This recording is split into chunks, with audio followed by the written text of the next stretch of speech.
Right, hi guys, welcome to my channel, Boated Out. Today I'm going to be demonstrating how I personally like to moor a boat, especially when I'm sailing solo.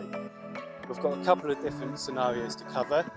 One of them is mooring bow into the tide, one of them is mooring stern into the tide.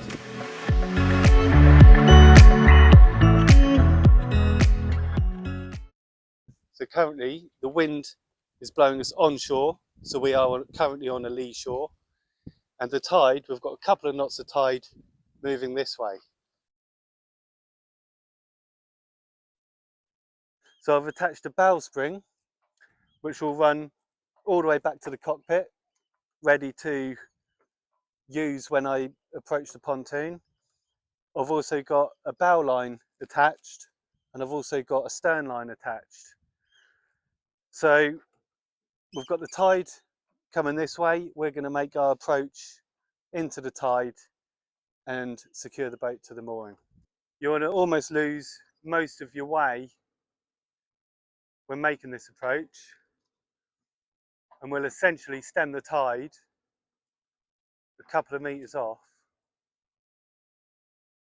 and then let the tide bring us in just by poking the nose slightly into the tide.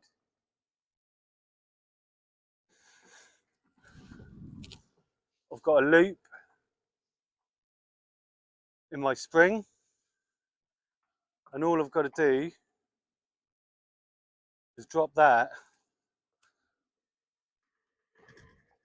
over the cleat.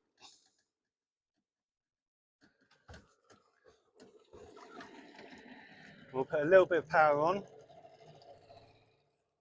I'm going to lock the tiller off.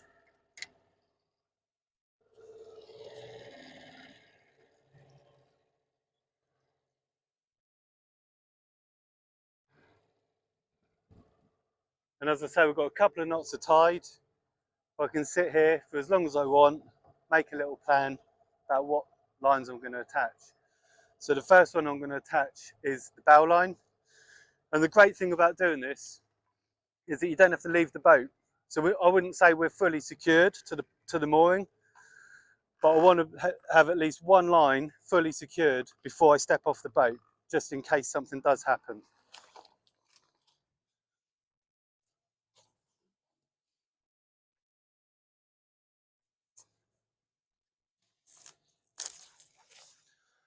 Right, now I can drop the revs on the motor.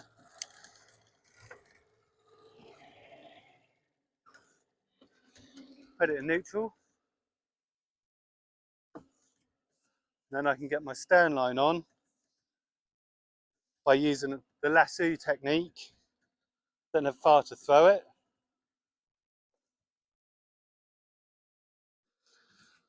On there, I can either bring it back to this cleat, or I can lean over in this case and make that off.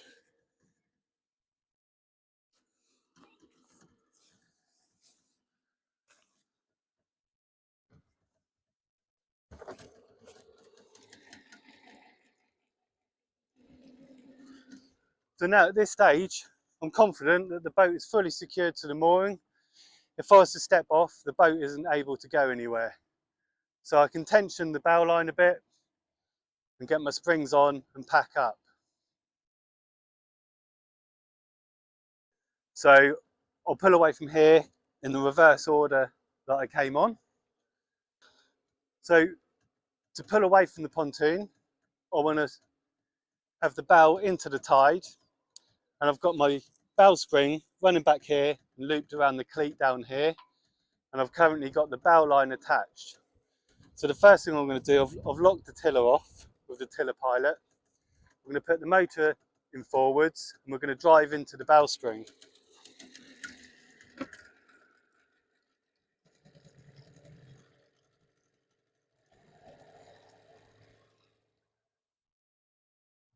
And what that has done is it's pulled the bow spring tight and it's pushing the starboard bow into the pontoon, which means I can now release my bow line.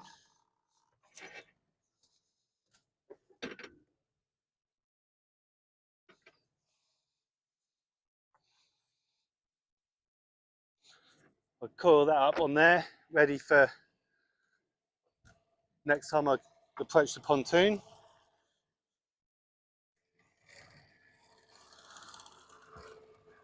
Right, so now it's just a case of backing off on the engine, dropping back to release my loop on the cleat, and then I can steer the bow into the tide with a little bit of power on, and that will pull me away from the pontoon.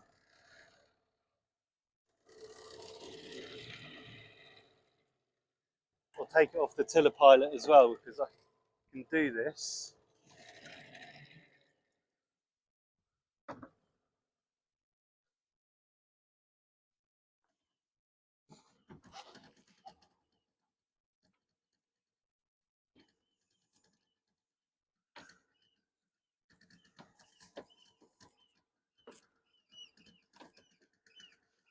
Right, now we're released. We can pull away from the mooring, a little bit of power on.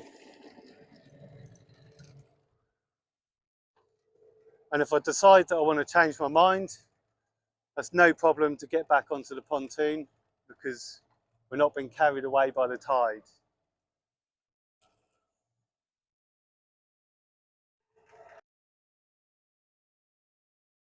What I'm going to aim to do is slow right down, get in reverse and just stem the tide in reverse a little bit.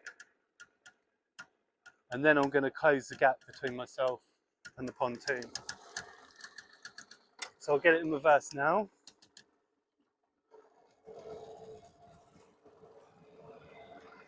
Bit of throttle.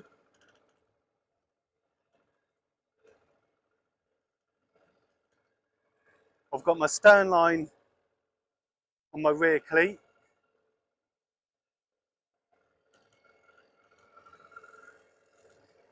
And at this stage, wherever I point the engine or the tiller, it's basically the direction that I'm going to go in. And patience is key.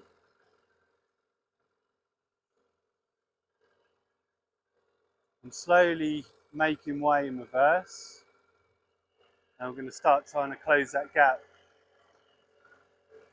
As I start to close the gap, let's kill a little bit of speed.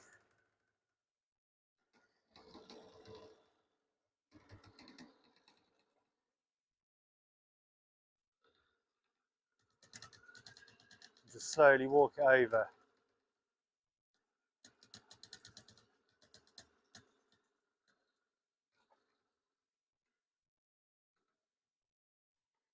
I can do a lasso, but because I'm quite low down,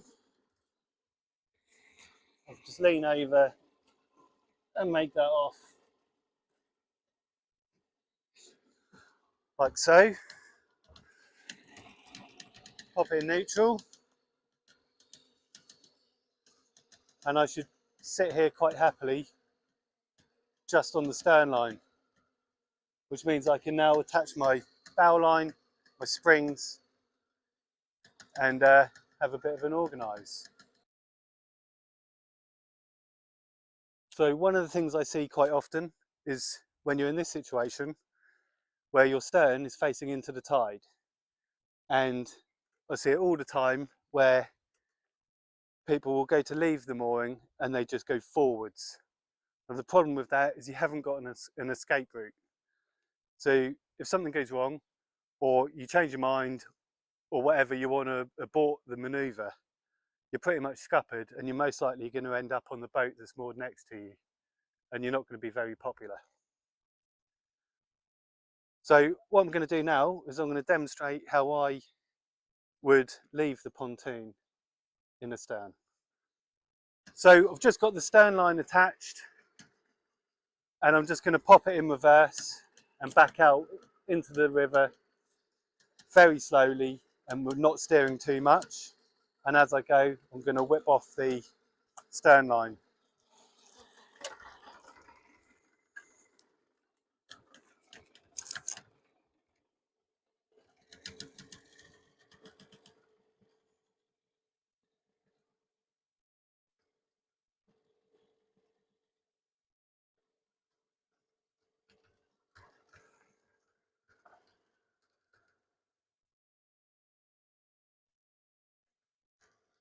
and then again looking down at the end of the tiller, whichever way that is pointing is the way that I'm going to be going.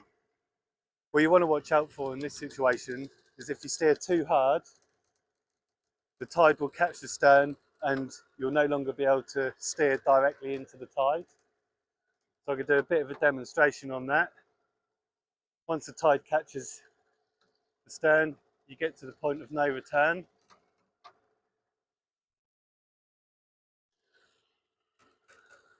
I'm probably about there now. I might be able to bring that back.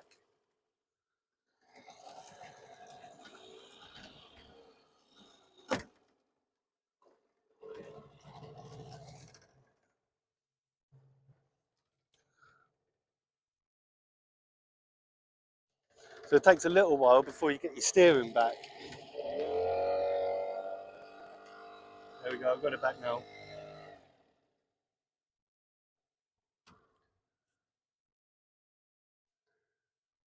So I would now essentially be able to continue my journey into the tide, if that was the direction I was going to go in, or I could have just reversed safely out into the middle of the river and then just put it in forwards and headed straight out with the tide behind me. So if you find that you have cocked up your approach, there's no problem whatsoever with peeling out with a good escape route, turning round and coming in and having another go. It's much better to get it right on your second attempt and cock it up on your first attempt. I don't claim to be an expert at this. These are just methods that I have learned, and I've probably learned a lot of this through my own mistakes and probably from watching other people's mistakes, which is my preferred option. There was one time in particular where I jumped off. I came into the mooring and I jumped off, and I had the bow line and the stern line, and I was trying to throw the half hitches on the cleats, and I didn't think anybody was watching me, and at the time I actually thought I looked pretty cool if somebody was watching me. But someone came up to me and said, "That was a bit risky, Ollie." And when I thought about it, yeah, I think they were right.